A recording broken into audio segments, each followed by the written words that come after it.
Hoy entrevistamos a Omar Plaini, senador provincial por el Frente de Todos y secretario general del Sindicato de Vendedores de Diarios y Revistas. La editorial El futuro del trabajo y las tecnologías, escrita y leída por el dirigente en su programa radial Charlas con olor a tinta, fueron la excusa para que exponga y profundice para los visitantes de otro contenido las ideas vertidas allí. En lo que sigue, y en varias entregas de corta duración, el extenso e interesante mano a mano que mantuvimos con Plaini, sobre las consecuencias de la pandemia en el mundo del trabajo y la propuesta, para el caso argentino, de una salida a la crisis de la mano de un Estado regulador y controlador del proceso socioeconómico y del desarrollo de un capitalismo productivo que recree el círculo virtuoso de la economía. Buenas tardes, Omar, gracias por recibirnos. Buenas tardes, ¿cómo le va? Un placer estar con ustedes. Bueno, muchas gracias. Bueno, preguntarle, brevemente, en su programa radial emitió una editorial con algunas críticas y un panorama global sobre el capitalismo financiero especulativo a nivel global y cómo todo eso repercute, ¿no?, en la economía cotidiana y en el mundo del trabajo. ¿Qué nos puede decir o ampliar sobre esta editorial? Sí, realmente esta pandemia, que es inédita, como bien la califica el presidente de la Nación, Alberto Fernández, va dejando en el camino situaciones sociales y económicas muy graves.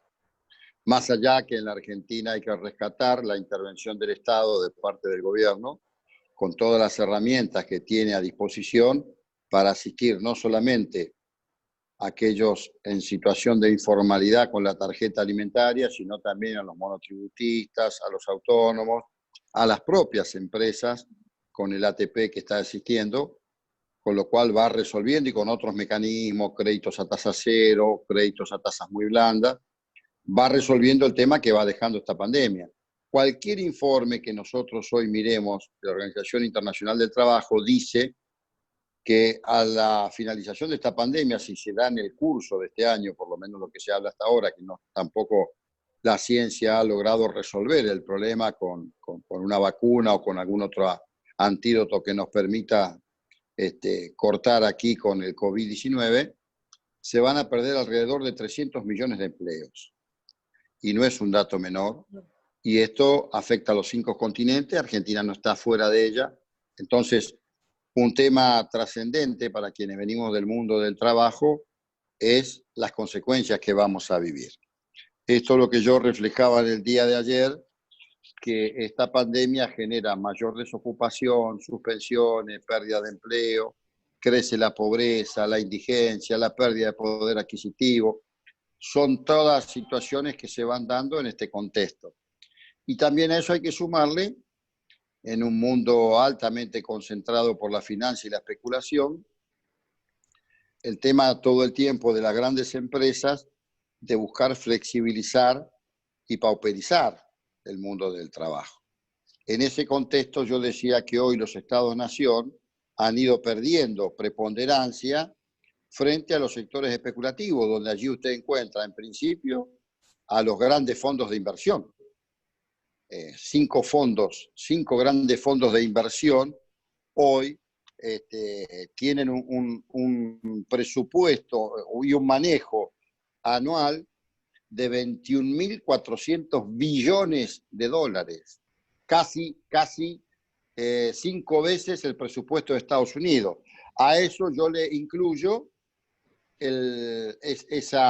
esos 20 millones de dólares que se gastan por minuto en armas las grandes potencias. Entonces, uno se pregunta, frente a tantos recursos que hay en el mundo, ¿cómo puede ser que casi un tercio de la humanidad viva con menos de $2 por día? Y bueno, esto es un poco lo que yo planteaba, y además la preponderancia que hoy tienen también sobre los Estados-nación las grandes empresas tecnológicas, que dentro de las 10 primeras grandes empresas del mundo, 7 son tecnológicas. No es casualidad esto. Allí es que, bueno, nosotros tenemos que encontrar una respuesta a este capitalismo especulativo de las criptomonedas, de la finanza y de la especulación. Algunas cuestiones para ir desmembrando sobre esta editorial. Es un un panorama negro, ¿no? Digo, ¿hay salida? Y hablábamos de los desafíos. Digo, el mundo sindical en este contexto tiene un rol preponderante junto a los estados-nación, ¿no? Claro, yo creo que la salida debe ser inevitablemente ir hacia un capitalismo productivo. Ahora bien, hoy, si hablamos de nuestro país, la Argentina, nosotros tenemos un Estado que no va a poder absorber toda esta situación que nos deja la pandemia, porque, primero porque es un Estado que tiene dos fuentes genuinas de ingresos, o las más, si usted quiere, las más importantes. Una es cuando toma créditos internacionales a través de los organismos multilaterales de créditos, que ya estamos fuertemente cuestionados y con problemas. Nos ha dejado el anterior gobierno una situación en default.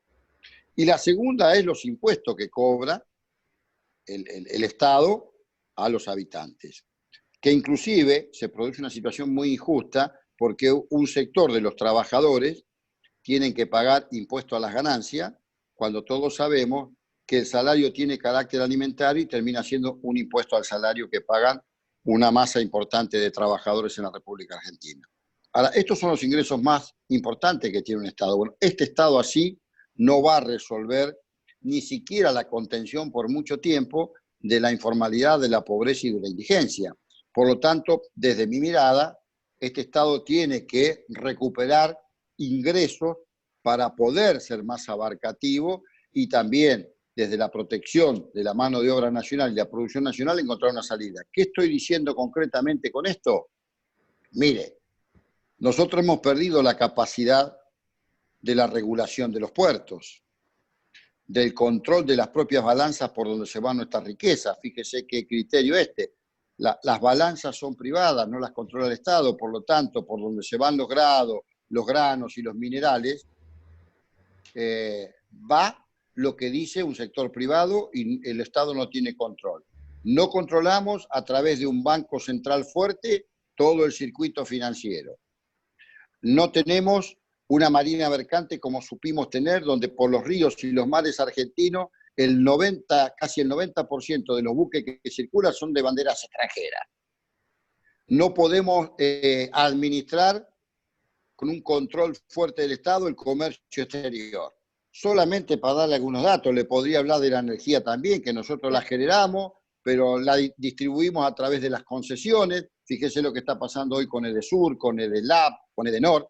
Entonces, el Estado necesita recaudar más. Y allí donde sostengo, desde la mirada, obviamente, del movimiento sindical, que tenemos que tener un Estado más regulador y controlador del proceso socioeconómico. De lo contrario, esta situación que nos va a quedar post pandemia va a llevar mucho tiempo a resolverla y nosotros necesitamos, para hablar de trabajo digno, necesitamos trabajo con recibo de sueldo.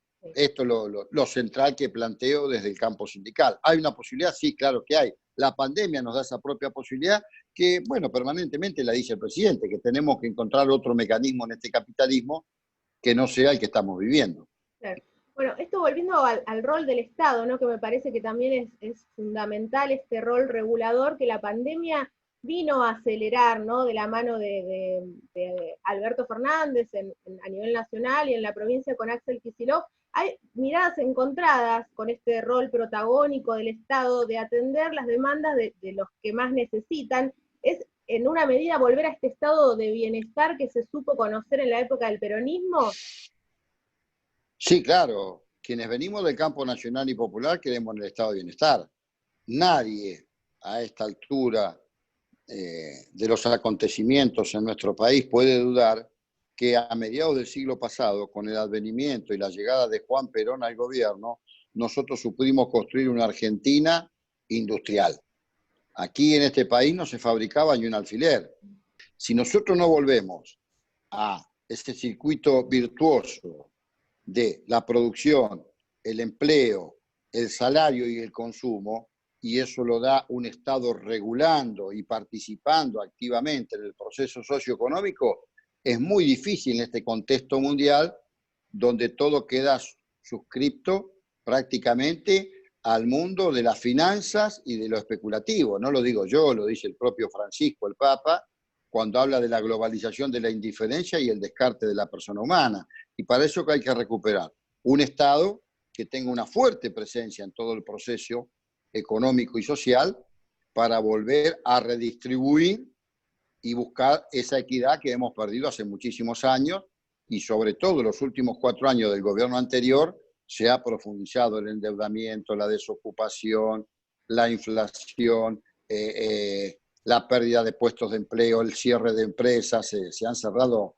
más de 25.000 pymes con el anterior gobierno. Entonces, me parece que sin un Estado que recupere la capacidad de algunos sectores centrales en la riqueza de un país, es muy difícil que nosotros podamos salir de esta situación. La ciencia se encuentra frente a un desafío enorme. Sí. En un mundo donde hablamos de la inteligencia artificial, de la robotización, de la cuarta revolución industrial, la nanotecnología, la infotecnología, ya lleva 8 meses la ciencia buscando a ver si puede encontrar cómo resolver el problema que nos ha generado este COVID-19, esta pandemia mundial, que lo único que hace es desestabilizar los procesos socioeconómicos y sobre todo en los países como nosotros en vía de desarrollo.